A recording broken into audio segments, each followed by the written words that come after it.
Hello, hi dear friends. Our next video, how to input memorandum vouchers. Memo voucher. Which type of entry input in there? Number of entries passed to the any entry, journal entry, receipt, payment, journal entry, may enter into memorandum voucher. In which case, that means payment done, but I don't identify the separate or particular ledgers. ഏത് ലെഡ്ജറിലേക്കാണ് അത് transfer ചെയ്യേണ്ടതെന്ന് നമുക്കറിയില്ല. നമുക്ക് ക്യാഷിൻ്റെ ഒരു transaction നടന്നു, അല്ലേ നമുക്കൊരു expense വന്നു, അല്ലെങ്കിൽ നമ്മൾ ഫീൽഡിലേക്ക് പോകുന്നവർക്ക് കൊടുത്തിരുന്ന ക്യാഷ് അതിൻ്റെ എക്സ്പെൻസ് അവർ കൊണ്ടുവരുമ്പോഴായിരിക്കും വരേണ്ടത്. അപ്പോഴും നമുക്ക് ഫണ്ട് ക്യാഷ് കുറച്ച് കാണിക്കും. ക്യാഷ് ആപ് ടു ഡേറ്റ് കറക്റ്റാണ് കാണിക്കണം. ഫീൽഡ് വർക്ക് കഴിഞ്ഞ് അതായത് ഡെമോൺസ്ട്രേഷന് കൊടുത്തു വിടുന്ന എന്തെങ്കിലും, പിന്നെ അതല്ല നമ്മളെ കയ്യിൽ കിട്ടുന്ന ബില്ലുകൾ.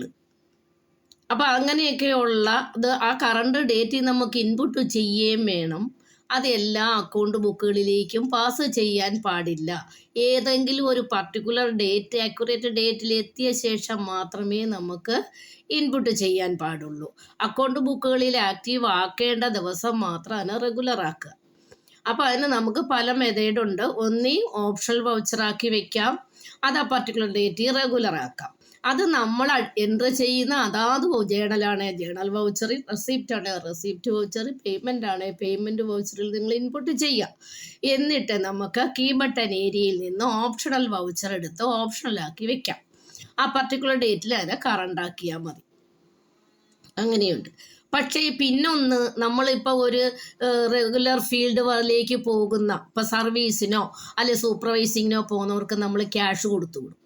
അപ്പം നമ്മൾ പെറ്റി ക്യാഷിൽ നിന്ന് ഒരു പോർഷൻ നമ്മൾ കൊടുത്തു വിടുമ്പം നമുക്ക് മെമ്മോറാണ്ടം ഉപയോഗിക്കാം. അതല്ലെങ്കിൽ നമ്മൾ കൊണ്ടുപോകുന്ന സ്റ്റാഫിനെ ഒരു കസ്റ്റമർ ഡെറ്റർ ആക്കിക്കൊണ്ട് അയാളെ പേരിൽ ഒരു പേഴ്സണൽ അക്കൗണ്ട് ക്രിയേറ്റ് ചെയ്യുക.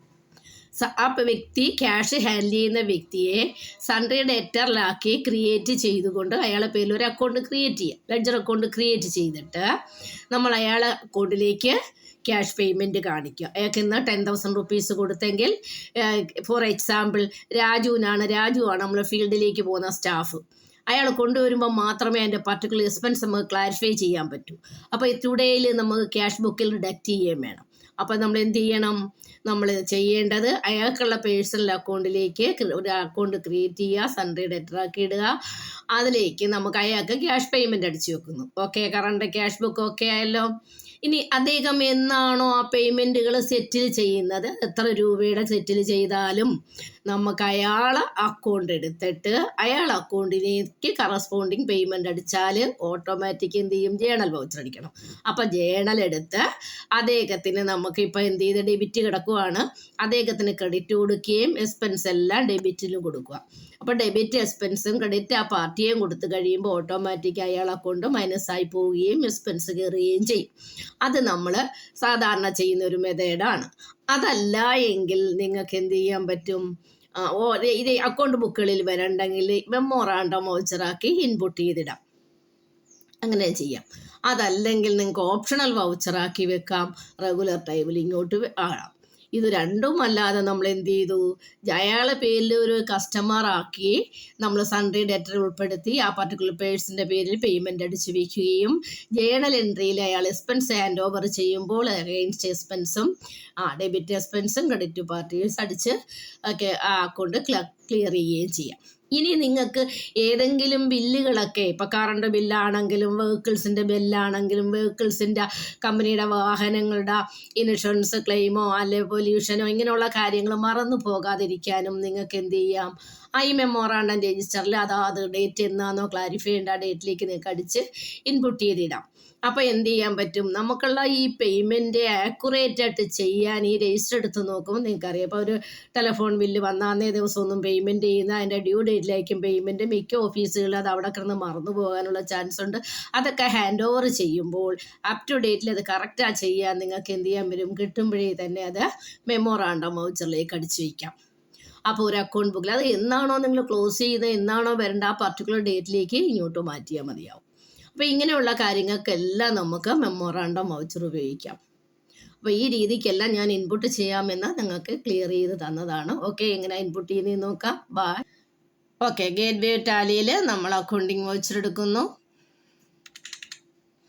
അക്കൗണ്ടിങ് വൗച്ചറിനകത്ത് കീബോർഡ് ബട്ടണിൽ നമുക്ക് മെമ്മോറാണ്ടം വൗച്ചർ ഇവിടെ വന്നു. ഈ മെമ്മോറാണ്ടം വൗച്ചർ ഇവിടുന്ന് കിട്ടുക F11 ഫീച്ചേഴ്സിനകത്ത് നമ്മൾ ഉപയോഗിച്ചാൽ ഇവിടെയുണ്ട് നമുക്ക് റിവേഴ്സ് ജേണലും വേണോ എന്നുള്ളത്.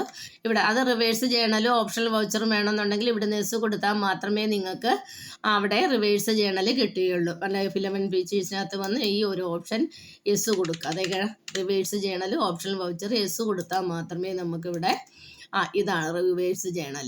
അപ്പോൾ ഇവിടെ നമുക്ക് എസ് കൊടുത്താൽ ഓപ്ഷണൽ വൗച്ചറും കിട്ടും, റിവേഴ്സ് ജേണലും ഇവിടെ കീബോർഡ് ബട്ടൺ ഏരിയയിൽ കിട്ടും, നമുക്ക് ഇൻപുട്ട് ചെയ്യാം. ഓക്കെ, അപ്പോൾ ഇവിടെ നമുക്ക് കാണാം ഈ ലുക്ക് ദെയർ F10 ആണ് memorandum voucher. F10 reverse journal voucher, control F10 നമുക്ക് എന്ത് ചെയ്യാം, മെമ്മോറാണ്ടം വൗച്ചർ. അപ്പോൾ ഇവിടെ റിവേഴ്സ് ജേണൽ വൗച്ചർ ഉപയോഗിക്കുന്നത് നമുക്ക് ഡിപ്രീസിയേഷനൊക്കെ ഇൻപുട്ട് ചെയ്ത് വെക്കാം, ആക്യുറേറ്റ് ഡേറ്റിലേക്ക് നമുക്ക് അപ്ഡേറ്റ് ചെയ്യാം. അപ്പോൾ എക്സ്പെൻസ് ഒന്നും മിസ്സാവാതിരിക്കാൻ നമുക്ക് അതാത് ഡേറ്റുകളിൽ എല്ലാ എൻട്രിയും ഇട്ട് പാസ് ചെയ്ത് വെക്കാം, കറസ്പോണ്ടിങ് ഡേറ്റിൽ ഇങ്ങോട്ട് മാറ്റാം. പിന്നീട് നമുക്ക് മറ്റൊരു ഇതാണ് റിവേഴ്സ് അവിടെ ഉള്ളത്. ഇവിടെ ഞാൻ മെമ്മോറാണ്ടം വൗച്ചർ എടുത്തു, അത് നമുക്ക് ഇൻപുട്ട് ചെയ്യാം. ഇനി അതല്ല, ഒരു ജേണൽ വൗച്ചറോ റെസിപ്റ്റ് വൗച്ചറോ ഒക്കെ എടുത്തു കഴിഞ്ഞാൽ നമുക്ക് അവിടെ തന്നെ ഉണ്ട് ഇവിടെ ഓപ്ഷണൽ വൗച്ചർ. ഒരു ലെറ്റർ കിടക്കുന്നുണ്ടോ, L-ക്ക് ഉപയോഗിച്ച് കഴിഞ്ഞാൽ കൺട്രോൾ L ഉപയോഗിച്ച് കഴിഞ്ഞാൽ നമുക്ക് കൺട്രോൾ L-ആണ് ഓപ്ഷണൽ വൗച്ചർ ആക്കാം. ഇവിടെ വൗച്ചറിൻ്റെ ഇവിടെ ഒരു ഓപ്ഷണൽ എന്ന് വരും, ഇത് അക്കൗണ്ട് ബുക്കിലേക്ക് വരുത്തില്ല. നമ്മൾ ഓപ്ഷണൽ റിവേഴ്സ് സെപ്പറേറ്റ് രജിസ്റ്റർ ചെയ്യുന്നത് നമുക്ക് എടുക്കാം. അതുപോലെ ഡിസ്പ്ലേക്കകത്ത് എക്സെപ്ഷൻ രജിസ്റ്റർ ഉണ്ട്, അതിനകത്ത് നമുക്ക് എടുക്കാം. ആ എക്സെപ്ഷൻ രജിസ്റ്ററിനകത്ത് സെപ്പറേറ്റ് രജിസ്റ്ററായിട്ട് കീപ്പ് ചെയ്ത് വയ്ക്കും. അത് നമുക്ക് വേണ്ടുന്ന ഡേറ്റിൽ അതിന് എന്താക്കാം, റെഗുലർ ആക്കി കഴിഞ്ഞാൽ അങ്ങോട്ട് വരാം. പിന്നെ അതുപോലെ പോസ്റ്റ് ഡേറ്റഡ് നമുക്ക് എമൗണ്ട് ഇപ്പോൾ പോസ്റ്റ് ഡേറ്റഡ് എൻട്രീസ് ഉണ്ടെങ്കിൽ അതിനെ പോസ്റ്റ് ഡേറ്റഡ് ആക്കി വെക്കാം. അതൊക്കെ ഇവിടെ മാർക്കബിളായിട്ട് വരുത്തേ ഉള്ളൂ. ലുക്ക് ദെയർ പോസ്റ്റ് ഡേറ്റഡ്, ആ ഡേറ്റിലേക്ക് നമുക്ക് ഇൻപുട്ട് ചെയ്ത് വെക്കുക, ഡേറ്റ് അതനുസരിച്ച് കൊടുക്കുക. ഇവിടെ ഓപ്ഷണൽ വൗച്ചർ ആണ് ഓപ്ഷനിലാക്കി വെക്കുക. അത് പോസ്റ്റ് ഡേറ്റഡ് ഓപ്ഷനിലാക്കി വെച്ചതാണ്, പോസ്റ്റ് ഡേറ്റും കൊടുത്ത് ഓപ്ഷനിലും കൊടുത്തു, അപ്പോൾ പോസ്റ്റ് ഡേറ്റഡ് ഓപ്ഷനിലാക്കി. അപ്പോൾ നമുക്ക് അതിനെ കറണ്ടോ ആക്കാറില്ല. അപ്പോൾ ഏതിലാണോ നിങ്ങൾക്ക് വേണ്ടുന്നത് അതനുസരിച്ച് നമുക്ക് ചേഞ്ച് വരുത്താം. അതിപ്പോൾ ഞാൻ ജേണൽ വൗച്ചറിന് ഏത് വൗച്ചറിന് വേണമെങ്കിലും ഈ കേസിലേക്ക് നിങ്ങൾക്ക് മാറ്റി ഉപയോഗിക്കാം. ഇനി നമ്മളിവിടെ ഉപയോഗിക്കുന്നത് ഒരു മെമ്മോറാണ്ടം വൗച്ചറാണ്. അപ്പോൾ മെമ്മോറാണ്ടം വൗച്ചറിനകത്ത് അല്ല, ഞാനൊരു ഫ്രൈ ചാർജ് കൊടുത്തിട്ടുണ്ട്. ക്യാഷ് ഫ്രൈ ചാർജ് അല്ല ഇവിടെ വേണ്ടത്, നമുക്കൊരാൾക്കുള്ള പേരിലായിട്ടാണോ എക്സ്പെൻസ് നമുക്കറിയില്ല. അപ്പം നമ്മൾ എന്തിലേക്കാണ് വേണ്ടുന്നതെന്ന് വെച്ചാൽ അതവിടെ കൊടുക്കുക. അപ്പോൾ ഓഫീസ് എക്സ്പെൻസ് ആയിട്ടാണ് നമുക്ക് അല്ലെങ്കിൽ ഡെമോൺസ്ട്രേഷന് വേണ്ടിയിട്ടാണ് ഓൾട്ട് C കൊടുത്ത് നമുക്ക് ഞാൻ ജസ്റ്റ് ഷോർട്ട് കോഡ് മാത്രമേ അടിക്കുന്നുള്ളൂ. Demonstration expense ആയിട്ടിടാം.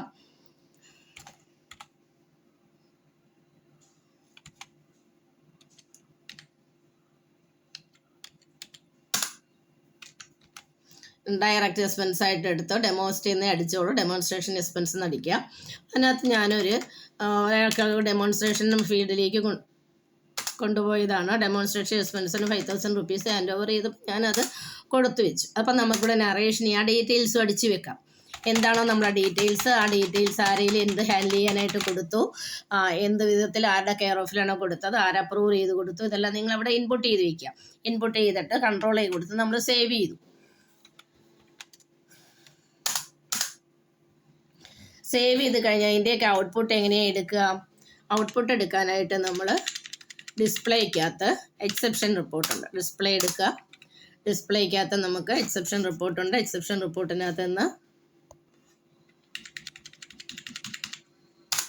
എക്സെപ്ഷൻ റിപ്പോർട്ടിനകത്ത് നെഗറ്റീവ്, അത് ഒത്തിരി അധികം റിപ്പോർട്ടുണ്ട്, അത് ഓരോന്നും പിന്നീട് പറഞ്ഞുതരാം. ഇവിടെ റിവേഴ്സ് ജേണലുണ്ട്, ഓപ്ഷണൽ വൗച്ചേഴ്സ് ഉണ്ട്, പോസ്റ്റ് ഡേറ്റഡ് വൗച്ചേഴ്സിൻ്റെ രജിസ്റ്റർ ഉണ്ട്, റിവേഴ്സിങ് ജേണൽ വൗച്ചറുണ്ട്, മെമ്മോറാണ്ടം വൗച്ചറുണ്ട്. ഇവിടെ ഞാനൊരു എൻട്രി കൊടുത്ത് അതിൻ്റെ രജിസ്റ്റർ ഇവിടെ നിങ്ങൾക്ക് കിട്ടും. ഇത് എടുത്തിട്ട് നിങ്ങൾ കറക്റ്റ് ചെയ്ത് ഇതുപോലെ തന്നെയാണ് എല്ലാ വൗച്ചറുകളുടെയും രജിസ്റ്റർ ഇവിടെ കിട്ടും. ഏതൊക്കെ വൗച്ചറുകളുടെ ഇവിടെ നമ്മൾ look there optional vouchers, memorandum vouchers, reversing journal vouchers, optional vouchers, post dated vouchers. Okay, ഇതുപോലെ ഇൻപുട്ട് ചെയ്താൽ ഇവിടെ നമുക്ക് എടുക്കാൻ പറ്റും. ബാക്കിയുള്ളതിൻ്റെ അത് വേറെ ക്ലാസ്സുകളിൽ പറയാം. ഓക്കെ.